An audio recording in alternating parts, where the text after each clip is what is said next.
ሰላም እንዴት ናችሁ? በቲክቶክ እና በኢንስታግራም በውስጥ መስመር እማልባለው ነገር የለም። ዩቲ ደግፍ አድርጊ፣ ዩቲ እርጂ፣ ዩቲ ዱቤ ከፈይለ ትምርት ሊስቶይ እኔ በቃ በጣም እንዲህ ሳረገሷ እንዲህ ዝመጥስ ቪዲዮ የሰራው ነው እንዴ እንደውም ፈጣሪ ዛሬ አንቺ እንደኛ ዱብ አድርጎልናል። የሆነ ነገር ወርዳ ታለች ብራዘርዬ አንዴ ጨርሼ እናወራለን። በቃ ልትሞቱ ነው እንዴ? በጣም ተወሰፈሰፍንልሽ እኮ ተሰፈሰፍንልሽ እንጂ ታብሳባረግኑን እኮ ምን ልበል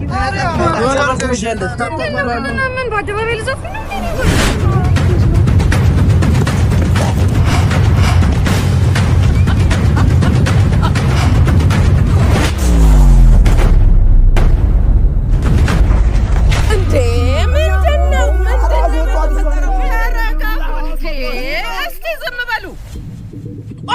ነው አረ ማዘሯ እኛ ታብታብ አድርገን እሷን ከምስናት ገንዘብ አግኝታ የኮትስን ጠይቃት ላሽተናለች ተነስታ ቆይ አትንጫጩ እስቲ ስራ የላችሁም ለመሆኑ አረ ማዘሯ በዚህ ሳስራ ኬት ይመጣል ሳያችሁ ምናምን ጭስ እኮ ነው የምትመስሉት ቆይ እኔ የምለው ስለ ዋኔክስ ቤት ምንም የምትኮችፉት የምታርፉት ነገር የለም ምንድነው ዋኔክስ ቤት የሚበላ ነው እንዴ ይኸውላችሁ ዋኔክስ ቤት ማለት በጣም ትልቅ የቤቲንግ ካምፓኒ ነው በዋኔክስ ቤት የትኛውንም ጨዋታ ዩቲናስ በሚል ፕሮሞ ኮድ ስትመድቡ ከምታሸንፉት ውጪ 30,000 ብር ቦነስ አላችሁ 30,000 ብር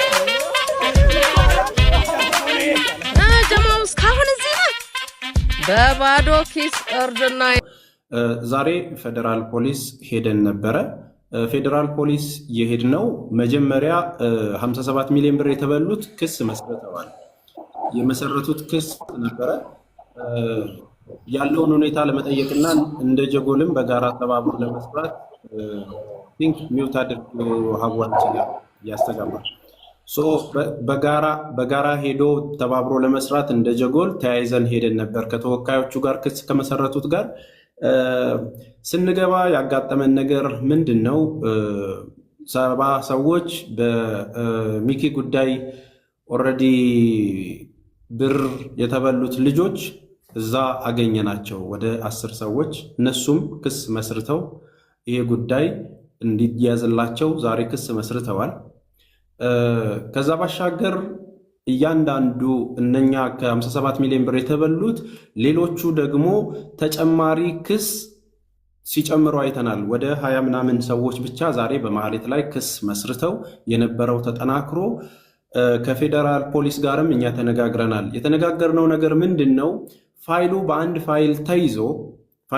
ፋይል ተይዞ እንዲሄድ ጎንደር አካባቢ ብዙ ወገኖቻችን በዚህ ነገር ብር የተበሉት አብዛኛው እዛ ናቸውና ወደ ባህር ዳር እንዲሄዱና እዛ ክስ እንዲመሰርቱ ተደርጓል ማለት ነው ኦሬዲ ያንን መልእክት አስተላልፉ ተብለናል በሚዲያዎቻችሁ በማህሌት ደግሞ ብር የተበላ ማንኛውም ሰው አዲስ አበባ ያለ ከዚህ በፊት እሷን የሚያቃትም ሰው ካለ ክስ መጥቶ ሜክሲኮ ኬኬር ህንፃ በታች የፌደራል ፖሊስ መስሪያ ቤት አለ ስልክ ቁጥር ከፈለጋችሁ የቢሮውን እንሰጣችኋለን ሄዳችሁ ክስ መመስረት አለባችሁ ቶሎ ፋይሎች ተደራጅተው በአንድ እንዲሆን የተመሰረተው ክስ ላይ ማጠናከሪያ ተደርጎ አፕዴት ተደርጎ እንደዚህ አይነት ስራ እየተሰራ ስለሆነ የተለያየ ጎንደር ያላችሁ ሰዎች በትራንስፖርት ወይም በሌላ ችግር መምጣት ማትችሉ ባህር ዳር ላይ ክስ እንድትመሰርቱ ተብሏል ለግሩፑም ነግረናል እንግዲህ ለተበሉት 57 ሚሊዮን ለተበሉት ነግረናል ከዛ ውጪ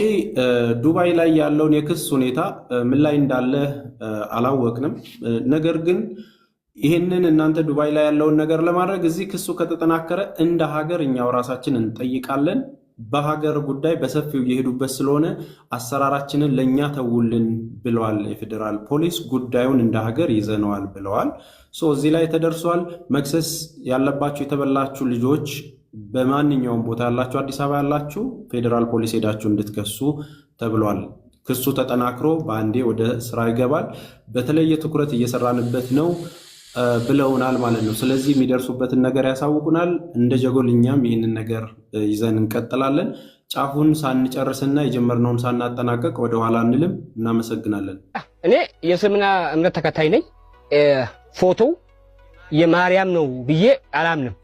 በእምነቴ መሰረት እንደዛ ነው። ግን እኔ ባላምንም ሚሊዮኖች የሷ ፎቶ እንደሆነ ያምናሉ ማለት ነው። መጀመሪያ ይሄን ነው ማወቅ ያለብን። ከዛ ውጪ አንድ ሰው የሌላን ሃይማኖት ወይንም ሌሎች ማንኛውም ሰው ማለት ነው የሚከተለውን እምነት በተመለከተ ክብሩን ዝቅ የሚያደርግ ወይንም በመሳደብ መልክም ይሁን በማስነወር መልክም ይሁን የሌሎችን እምነት መንካት በህጉ ወንጀል ነው። ስለዚህ በየትኛውም መልኩ የማርያምን ፎቶ መቅደድ በህግ የተፈቀደም አይሆንም ወይንም መብትም ሊሆን አይችልም ማለት ነው። አንድ ነገር ዋጋ እንዲኖረው የሚያደርጉ ምክንያቶች አሉ። በእርግጥ ፎቶው ስዕሉ ያለው ወረቀት ላይ ነው። ግን የኦርቶዶክስ እምነት ተከታይ ወንድም እህቶቻችን ያ ፎቶ የወላዲት አምላክ ማርያም መሆኑን ያምናሉ ማለት ነው። እነሱ ደግሞ ለማርያም ያላቸው ቦታ ምን ታህል እንደሆነ ያው እናውቃለን ማለት ነው። ስለዚህ አሁን የተነካው የተቀደደው ወረቀት ሳይሆን እምነታቸው ነው የተነካው ማለት ነው። ለምሳሌ በኪስህ ያለውን ገንዘብ ወረቀት ነው ብለህ እስቲ ቅደድና አሳየን። አትቀደውም። ለምን? ዋጋ እንዳለው ስለምታውቅ። ማርያም ደግሞ ከገንዘብም በላይ ነች ማለት ነው። ከዛ ውጪ የኢትዮጵያን ባንዲራ እስቲ አውጣና ቅደደው ወይንም አቃጥለው በሜዳ ላይ ወንጀል ነው፣ ትታሰራለህ። ጨርቅ ዋናው ባንዲራው ጨርቅ ላይ ያለ ቢሆንም ግን ባንዲራው መስዋዕት የተከፈለለት ስንት ደምና አጥንት የተከሰከሰበት ባንዲራ ስለሆነ እናከብረዋለን ማለት ነውና ባንዲራው ጨርቅ ነው፣ ግን መቅደድ አትችልም ዛሬም ነገ ማለት ነው። በየግሩፑ ለዚህ ተፈናቃይ ለዛ ተፈናቃይ ስትሪም ከ3 ከ4 ዓመት ከ5 ዓመት በፊት ለማንም እንትን ሳደል ቦታ ሳልመርጥ ነበር እኔ ሳብ ጊዜ ነበር። ዛሬ እኔ ስታመም ከዓመታት በኋላ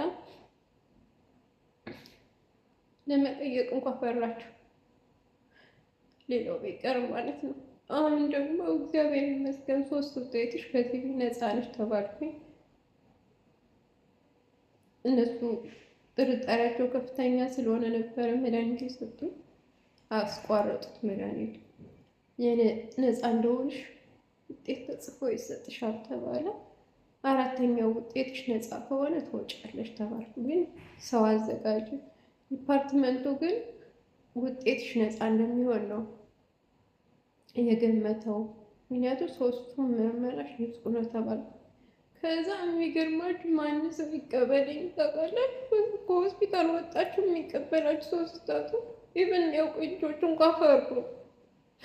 የሐኪም ቤት ወረቀት ነፃ ወረቀት አለ። ስለዚህ እባካችሁ ወይ ደግሞ የሚፈሩ ከሆነ እነ ጆከርን ጥሩልኝ፣ እነ ወልደ ጊዮርጊስን ጥሩልኝ። የሀገር ሰው እያለ ወገን እያለኝ እባካችሁ ወገን እንደሌለ ሜዳ ላይ አሉ ደቅስል ራስሽ ጠይቅ እኛን ጠይቅም አሉ እና እባካችሁን ብቻ እኔ ምንም ማለት ውዶቼ በጎቼ አደራ ከኔ ጋር ከእንግዲህ ከእናንተ ጋር ነኝ። እነ ሊያ ንኪ አረብ ሀገር ሴት ንኪ ልባለች። ማሮቼ ፍቅሮቼ ንኪ አለቀልሽ። እውነቴን ነው። አይ ሆይ እንደዛ ነው ጨዋታው። ከዚህ በኋላ ሌላ የለኝም። ኧረ አንድ ጀለሳለኝ በቅድስት በጣም ደስ ብሎኛል። ለምንድነው እንደዚህ በጣም የተደሰትኩላት? ህልሜን እየኖረች ስለሆነ ነው የተደሰትኩላት።